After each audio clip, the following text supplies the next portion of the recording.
नमस्कार साथियों, आप देख रहे हैं एसआईपी विथ 1CR। आज हम दो मिड कैप का कंपेयर करेंगे और कंपेयर कब करना चाहिए, कैसे करना चाहिए। यदि आप मिड कैप में एसआईपी करना चाहते हैं, लमसम करना चाहते हैं, तो कंपेयर एक नोटबुक बना लेना है।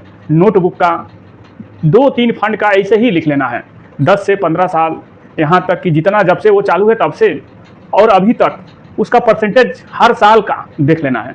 आप लोग जानते ही हैं, हम लोग छोटा छोटा सामान लेते हैं तो बहुत केयर करते हैं, बहुत ध्यान देते हैं छोटे छोटे सामान में कि कहीं सड़ा नहीं है, कहीं गला नहीं है। लेकिन इन सब फंड में हम पैसा इन्वेस्टमेंट करते हैं, दूसरे का या दूसरे से पूछ के हम इन्वेस्टमेंट करते हैं। अपना खुद का नॉलेज, अपना खुद का बस 5 से 10 मिनट का मेहनत, आधे घंटे का मेहनत से आप चाहें तो दोनों फंड का कंपेयर कर सकते हैं। बिल्कुल इसी तरीके से एक नोटबुक ले लीजिए, कॉपी ले लीजिए, आप दोनों फंड लिख लीजिए। एक साल में कितना परसेंटेज दिया है, एवीएम उसमें कितना है, एक्सपेंस रेशियो कितना है, कितना परसेंटेज, कितना हम इन्वेस्टमेंट करेंगे, कितना हो सकता है। इस तरह से जब दोनों को कंपेयर करेंगे तो आपको ऑटोमेटिक पता चल जाएगा कि बेस्ट फंड कौन सा है। लेकिन compare small cap versus small cap, mid cap versus mid cap, अब स्मॉल कैप और मिड कैप में कंपेयर करेंगे तो कोई फायदा नहीं है। आप mid cap versus mid cap, multi cap versus multi cap, flexi cap versus flexi cap, क्योंकि फंड जो है एक दूसरे के जब पहलवान अखाड़े में उतरते हैं उतना ही वजन का वो भी पहलवान होता है, उतना ही वजन का वो भी पहलवान होता है। एज का कोई ये नहीं होता है पहलवान कितने एज का है, एज का भी कुछ क्राइटेरिया होता है, लेकिन वजन का ज़्यादा क्राइटेरिया होता है। तो इसीलिए सेम टू सेम वही जैसे आंकड़े में पहलवान उतरते हैं, दोनों का वजन कितना होता है ये पता होता है, एज भी पता होता है, तब फिर आंकड़े में उतरते हैं, तब फिर दोनों एक ही में लड़ते हैं। फिर जो जीतेगा वो ठीक है, वाह वाह, जो हारेगा उसका तो है ही है। तो इस तरह से कंपेयर करना चाहिए। हम छोटा सामान लेते हैं तो बहुत खोद विनोद करते हैं कि ये कैसा है, ये कितना है, क्यों है, लेकिन इसको 1000, 2000, 5000 या लाख, 2 लाख, 10 लाख हम लमसम कर देते हैं, एसआईपी कर देते हैं, इसको ध्यान ही नहीं देते हैं। कोई कह दिया ये ले लो भाई, आप ले लिए आंख बंद करके, उसके बारे में सोचे नहीं कि वो कैसा फंड है, उसके बारे में जाने नहीं कि वो कैसा कंपनी है, ले लिए। एक्सपेंस रेशियो क्या है, तो ये सब जानना बहुत जरूरी है। देखिए ये वीडियो बहुत मेहनत से, रिसर्च से बना है। आप लोगों को अगर वीडियो अच्छा लगे तो जरूर सब्सक्राइब कीजिएगा, लाइक कीजिएगा और कमेंट कीजिएगा, और लाइक तो दबा के ठोकिए। हमको लाइक देखने में बहुत खुशी होती है कि कुछ लोग तो हैं जो लाइक किए हैं। लाइक करने में क्या जाता है, कुछ नहीं जाता है, तो जरूर कीजिए। तो ये एजुकेशन पर्पज से वीडियो है, आपको कैसे कंपेयर करना है उसके बारे में हम बता रहे हैं। मेरा कोई रिक्वायरमेंट नहीं कि आप इन सब फंड में इन्वेस्टमेंट कीजिए, बस एजुकेशन पर्पज से ये वीडियो है। तो चलिए जानते हैं, दो फंड हमने लिया है और दोनों फंड नामी ग्रामी कंपनी है। एक फंड है Nippon India growth fund, mid cap में ये फंड है। दूसरा फंड है एचडीएफसी मिड कैप अपॉर्चुनिटी, ये भी मिड कैप में फंड है।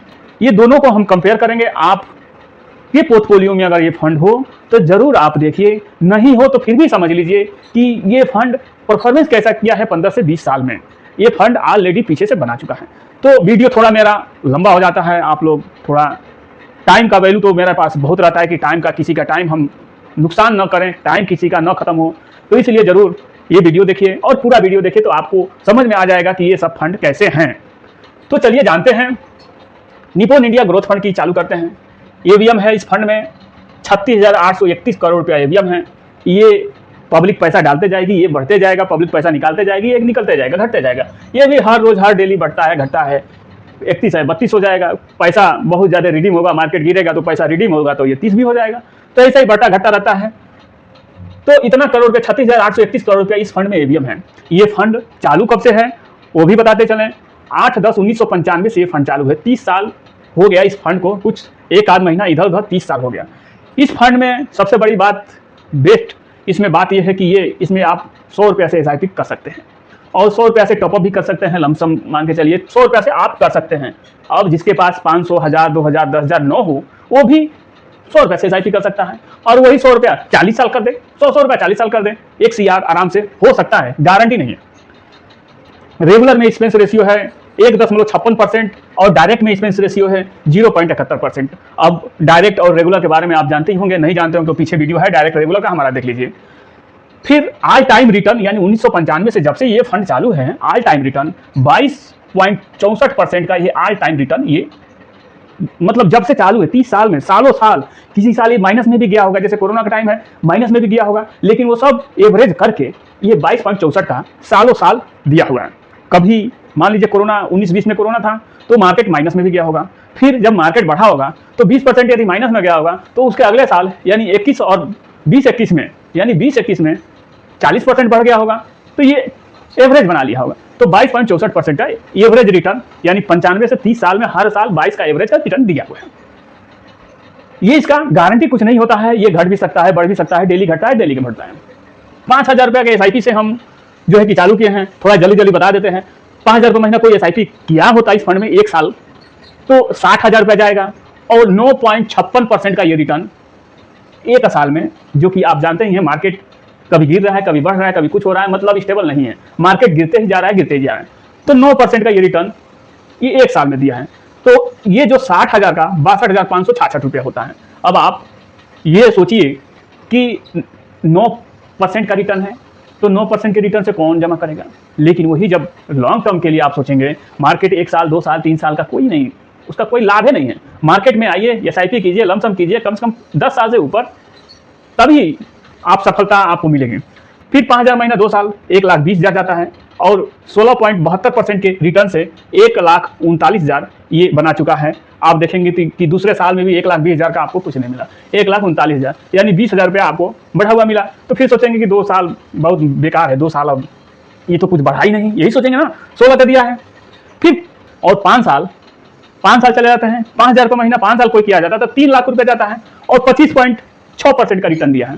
ये आप देख सकते हैं कि 5,47,000 ये जो है आपका बना चुका है 25.6% रिटर्न से 5 साल में, यानी कोरोना काल के समथिंग। अब सोचिए 5 साल में भी आपका ये डबल नहीं हुआ है, 3 लाख का 5 लाख, अभी कम से कम 50,000 53,000 रुपया कम है डबल होने में। फिर 6 साल किए, यदि 6 साल किए 5,000 रुपये महीना तो 3,60,000 जाता है। अब यहाँ देखेंगे 26.62% का हर साल हर समय मार्केट घटता है, बढ़ता है, घटता है, इस तरह से मार्केट चलता है। तो 6 साल में 26% का रिटर्न से 7,85,000। अब यहाँ आके कहीं आपका डबल हुआ है। अब फिर आगे चलेंगे 10 साल SIP किए 5,000 रुपये महीना, ये ऑलरेडी दे चुका है, पास्ट में दिया है, फ्यूचर का कोई गारंटी नहीं होता है। तो 10 साल में 6 लाख रुपया जाता है, 5,000 रुपये महीने से 21.31% के रिटर्न से ये 18 लाख रुपया होता है, यानी 6×18। आप देखेंगे कि 3 गुना जो है 10 साल में आपका पैसा, ये SIP वाला पैसा 3 गुना जो है 10 साल में बना के दिया है। 15 साल 5,000 रुपये महीना कोई किया होता तो 15 साल में 9 लाख रुपया जाता है और 18.97% का 15 साल में दिया है। ये हर साल का अलग अलग होता है, कभी कुछ हुआ होगा, कभी कुछ हुआ होगा, कभी कहीं कुछ हुआ होगा, तो इस तरह से हर साल अलग अलग होता है। मान लीजिए इस साल 9 है, 9.56 है, एक साल में दिया है। अभी हो सकता है मार्केट गिरे तो ये 8 बचे, हो सकता है कि माइनस में भी चला जाए, चला भी गया था माइनस में। तो इस तरह से होता है, इसीलिए लोग डरते हैं। इतने ही में 5 साल में ये लोग, जो नए नए लोग होते हैं, नहीं जानते इसके बारे में, 5 साल में निकल भाग सब कुछ करके अपना नुकसान करके एकदम हाथ जोड़ के निकल जाते हैं कि मार्केट में पैसा डूबता भी है, मार्केट में पैसा गिरता भी है, बहुत सारी दिमाग में होता है, लेकिन कोई बताने वाला, सजेस्ट करने वाला नहीं था। चलिए ये 10 साल हो गया, 15 साल कोई कर लेता है, 5,000 रुपये महीना कर लेता नहीं है, किया होता, ये 95 से चालू है, तो किया होता तो 9 लाख रुपया जाता है। अब 9 लाख का 18.97% के रिटर्न से 15 साल में एवरेज रिटर्न 18.97 का दिया है, तो 43 लाख रुपया होता है। अब सोचिए 9 चौके 36, 9 पचे 45, यानी 5 गुना से थोड़ा सा कम, ये आपका 15 साल में होगा। 18 साल कोई कर दिया होता तो अब जगह नहीं था, नहीं तो सब टोटल हर साल का लिख दिया होता। कोई 18 साल कर दिया था तो 18 साल में 10,80,000 जाता है, 17.81% का रिटर्न दिया 18 साल में। तो 18 साल में 65,000 रुपया होता है। अब आप देखेंगे कि 18 साल में इसको अगर 11 लाख रुपये मांगनी है तो 11 छक्के 66, यानी 18 साल में 6 गुना आपका SIP का पैसा ये बना चुका है। इस तरीका से आपको एक बुक में लिख लेना है, इस तरीका से एक साल में कितना दिया और दोनों को कंपेयर कर लेना। अभी कंपेयर करके हम दिखाएंगे लास्ट में कि कंपेयर कैसे करते हैं। चलिए और बात कर लेते हैं। एग्जिट लोड ये 1% का होता है, इसका 1 महीना का एग्जिट लोड है और फंड मैनेजर 2 हैं इसमें, और होल्डिंग 95 कंपनी में ये पैसा इन्वेस्टमेंट करता है। यानी आप अब 5,000 रुपये जो महीने का डालेंगे तो 95 कंपनी में आपका पैसा चला जाएगा। अब जो भी जाए 58-54 रुपया, 10 रुपया, जो भी जाए, जितना पैसा आपका हो, 95 कंपनी में आपका पैसा चला जाएगा। ये टोटल जो निप्पॉन इंडिया जो कंपनी है, AMC है, टोटल मतलब बहुत सारे फंड है, 50-60 फंड है। इस सब फंड में टोटल AUM जो है ये मैनेज कितना करती है, 6,44,226 करोड़ रुपया ये मैनेज करती है। ये कंपनी चालू कब से हुई है? 1995, 30 जून 1995 से ये कंपनी लिस्टेड हुई है, चालू हुई है। तो आप देखिए 1995 से ये कंपनी चालू है। ये पहले रिलायंस बोला जाता था, 1995 से ये चालू है। चलिए अब HDFC के बारे में जानते हैं, फिर बताएंगे कि कौन बेस्ट है, कौन सही है, कौन गलत है, ये भी बताएंगे हम। HDFC मिड कैप अपॉर्चुनिटी 25/6/2007 से ये फंड चालू है। आप सोचिए 2007 से है, 2095 से हम लोगों को पता नहीं है, तब से है। एवीएम है 84,061 करोड़ रुपए इस फंड में एवीएम है। इसमें भी आप 100 रुपये से एसआईपी कर सकते हैं, 100 रुपये से आप टॉपअप कर सकते हैं, लमसम कर सकते हैं, जो है कि कर सकते हैं। रेगुलर में एक्सपेंस रेशियो 1.38% एक्सपेंस रेशियो इसको रेगुलर में है, जो आप बैंक से करेंगे, डिस्ट्रीब्यूटर से करेंगे, किसी एडवाइजर से करेंगे तो इतना एक्सपेंस रेशियो लगेगा। यदि डायरेक्ट आप करते हैं, किसी एमसी से आप डायरेक्ट कर लेते हैं, किसी ऐप से कर लेते हैं, तो 0.74% है। अब देखेंगे कि यहाँ कम से कम आधे आधे का अंतर है। अब देखेंगे 0.74 है, 0.38 है, यानी इतना परसेंटेज 0.74% आपको इसमें ज़्यादा लग रहा है, इसमें कम लग रहा है। ऑल टाइम रिटर्न जो बात कर रहे हैं 20.13% का, जब से ये फंड चालू है 2007 से और 2025 के बीच में 20.13 का दिया है। ये 22.64 का दिया 1995 से और 25 तक, 30 साल में, ये जितना साल हो गया। कोई 2024 से 5,000 रुपये महीना किया होता तो 60,000 रुपये जाता है। अब 60,000 रुपये का एक साल में 12.17% का रिटर्न दिया है, ये 63,000 रुपये बना के दिया होता, यानी 60,000 का 63,000। तो आप अपने पोर्टफोलियो में देखेंगे, अरे ये तो बहुत बेकार है, तो 60,000 का हमारा 63,000 दिया है। अब मार्केट आप देख ही रहे हैं कि मार्केट कभी गिर रहा है, कभी चढ़ रहा है। चढ़ता है सीढ़ी सीढ़ी, उतरता है लिफ्ट से, डायरेक्ट उतर जाता है और चढ़ता है धीरे धीरे। यही तो पेशेंस की बात होती है, यही पेशेंस काम करता है। 5,000 रुपये महीना 2 साल, यदि 2023 से कोई चालू किया होता तो 1,20,000, 17.11% की रिटर्न से 1,41,000 ये बनाया है। आगे कुछ भी हो सकता है, घट भी सकता है, बढ़ भी सकता है, इस तरीका से ये होता है। 5वें साल 3 लाख रुपए जाएगा, 25.68% के रिटर्न से 5,55,000 रुपये होता है। अब आप यहाँ भी देखेंगे 5वें साल में भी आपका पैसा डबल नहीं हुआ, लगभग 2-2.5 लाख रुपये आपका पैसा बढ़ा हुआ है 5वें साल। फिर भी आप सोचेंगे कि 5वें साल 5 साल हो गया, 2-2.5 लाख रुपये बढ़ा है। फिर सोचेंगे चलो कुछ काम आ गया, इसको निकाल लेते हैं, बाद में फिर एसआईपी करते रहेंगे, बाद में कुछ भी। बहुत सारे लोगों का ऐसा ही सिस्टम रहता है। लेकिन इसमें वही आए जो कम करें, लॉन्ग टर्म करें, एसआईपी कम करें, लॉन्ग टर्म करें, वही सोच रखना चाहिए। इसके भरोसे आप कोई काम न कीजिए, आप इसके भरोसे वो काम कीजिए जो 20 साल आगे आने वाला समय है, आने वाला काम है, 15 साल 20 साल आगे आने वाला काम है, वो काम इसके भरोसे कर सकते हैं। उसके अंदर का काम, 2-4 साल के अंदर का काम इसके भरोसे आप नहीं कर सकते हैं। करेंगे तो अपना नुकसान करके कर लेंगे, वो रोकने नहीं जाएगा कि आप पैसा मत निकालिए, वो तो आपको कहेगा जल्दी निकालिए जल्दी निकालिए। लेकिन आप बस ये सोच के चलिए कि आप उतना ही कीजिए, कम कीजिए, लॉन्ग टर्म कीजिए।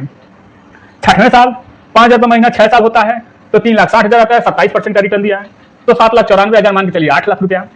यानी आप देखेंगे कि ये डबल से थोड़ा सा ऊपर हो चुका है। इस तरीका से ये है 6वें साल में। अब 10वें साल में चले जाते हैं, 5,000 रुपये महीना यदि कोई करता है तो 6 लाख रुपये जाता है, 20.86 का रिटर्न दिया है, 17,75,000 हो जाता है। अब देखेंगे 36-18, यानी 3 गुना जो है 10वें साल आपका 3 गुना हुआ है। और यहाँ भी आपका 10वें साल 36-18, यहाँ 3 गुना यहाँ भी हुआ है। तो दोनों इस टाइप में तो ठीक है। फिर 15 साल कर देते हैं, 5,000 रुपये महीना 15 साल तो 9 लाख रुपये जाता है, 20.28 का रिटर्न दिया है तो 48,27,000 होता है। तो आप 9 चौके 36, 9 पचे 45, यहाँ आके आपका पैसा फिर 5 गुना जो है 15 साल में 5 गुना हुआ है, यहाँ 48 हुआ है। जो पास्ट है वही लोग जानेंगे, हम भी जानेंगे, आप भी जानेंगे। कोई सोखा तो है नहीं कि हम बता दें कि नहीं ये दे सकता है, ये तो हो ही नहीं सकता है। तो 18 साल में 5,000 रुपये महीना 18 साल में जो है कि 10,80,000 जाता है और 20.21% से 18 साल में ये 85 लाख रुपया, यही 5,000 रुपये महीने का एसआईपी से 85 लाख रुपये बना के दे चुका है। आगे ऐसे ही मार्केट गिरता रहा है, जो एक साल में 12% का, इसीलिए सेबी कहती है कि 12% से ही बताना चाहिए, जो व्यूअर को 12% से ही सिखाना चाहिए। तो देखिए मार्केट गिरता है, गिर रहा है, चढ़ भी रहा है एक साल में, फिर भी ये 12% का दिखा रहा है। थोड़ा एफडी और पीपीएफ से डबल से थोड़ा सा कम है, मैक्सिमम डबल ही है। तो आप देख सकते हैं कि 85 लाख रुपया ये बना चुका है। एग्जिट लोड की बात करें, एक साल में इसका एग्जिट लोड है 1%। होल्डिंग है 75 कंपनी में, 75 कंपनी में पैसा, जो भी पैसा आप डालेंगे 75 कंपनी में आपका पैसा चला जाएगा। आपका पैसा डूबने के लिए 75 कंपनी को डूबना पड़ेगा। उसके बाद फंड मैनेजर 2 बैठे हैं, आपका पैसा वहां से निकाल के वहां डालेंगे, वहां से निकाल के वहां डालेंगे, जहां मर्जी वहां डालेंगे, उसको हम पैसा देते हैं। एक्सपेंस रेशियो जो यहाँ देते हैं वो उनको जाता है। तो फंड मैनेजर 2 हैं। जितना इस एएमसी कंपनी का, एडीएफसी एएमसी कंपनी का जितना फंड है, इतना फंड ये मैनेज करता है। 8,65,702 करोड़ रुपया इतना ये फंड, कंपनी का फंड मैनेज करता है। और इस तरह से ये है। अब आप स्वयं सोचिए और बताइए कि इसमें से बेस्ट कौन सा। तो देखिए अब हम बताते हैं, आप यदि पूरा लास्ट तक वीडियो देखते हैं तो हम बता देते हैं। ये एक साल का तो छोड़ दीजिए, एक साल मार्केट गिरा बढ़ा कुछ भी नहीं है। अब दूसरे साल जो है ये आपका 1,39,000, 1,41,000 यहाँ देखिए, इसीलिए मैं बोलता हूँ बुक पे लिखना है। फिर 5वें साल 5,47,000, 5वें साल 5,55,000, यहाँ भी ये 1 नंबर पे आया और यहाँ ये अभी 0 नंबर पे है। फिर उसके बाद 6वें साल इसका भी 7,85,000, फिर 7,94,000, इसका भी 2 नंबर मिला। फिर इसके बाद 10वें साल 18 लाख, इसका 17 लाख, अभी यहाँ ये आगे आ गया, ये 17 लाख बनाया है, ये 18 लाख बनाया है। फिर उसके बाद 15वें साल 43 लाख, 18.97 के रिटर्न से 43 लाख, ये 48 लाख। अब इतने ही में देखेंगे आपको कितना बेनिफिट मिल रहा है, 43 लाख या 48 लाख, यानी 5-6 लाख रुपए का इतना ही में 15 साल में एक ही फंड में, 2 ही फंड में आपको अंतर देखने को मिल रहा है।